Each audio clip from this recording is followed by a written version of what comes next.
Les eaux font la loi au quartier Grand Aga dans le 4e arrondissement de Douala, s'invitant dans les domiciles et empêchant les uns et les autres de sortir de la zone.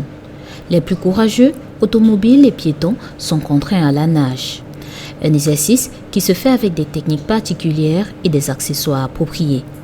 Le calvaire a commencé la veille de ce 11 juin 2020 aux environs de 21h lorsque la pluie a commencé.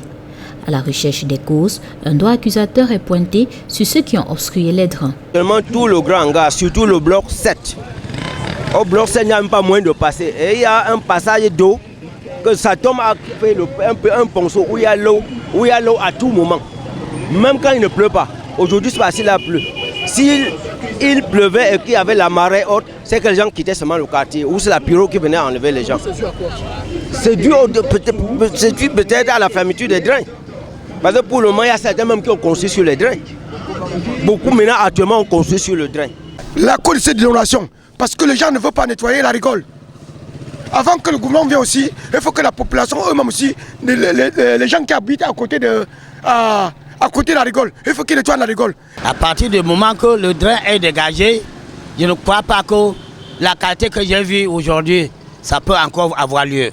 D'aucuns, un spécialiste de travaux publics, juge mal réalisé le chantier de construction de la route principale, qui d'ailleurs n'a pas encore été réceptionné par le gouvernement. Parce que la route, ça ne donne rien. Ça ne donne rien. On a raté le travail sur la route. On a fait la route, mais il n'y a pas le drain. Il n'y a pas le drain. Là où l'eau peut passer. Bah, chaque fois qu'il pleut, on a toujours l'eau comme ça partout. On a fait la route comme ça, l'eau de mettre au moins la route à un bon niveau. On creuse la route, et les eaux viennent partout, la face. Avant, ce n'était pas comme ça. Nous sommes les premières personnes à habiter ici. La mission de contrôle du gouvernement n'a pas peut-être fait son travail. En attendant que les origines exactes de cette inondation soient déterminées, au réveil, ces enfants avaient de quoi s'occuper.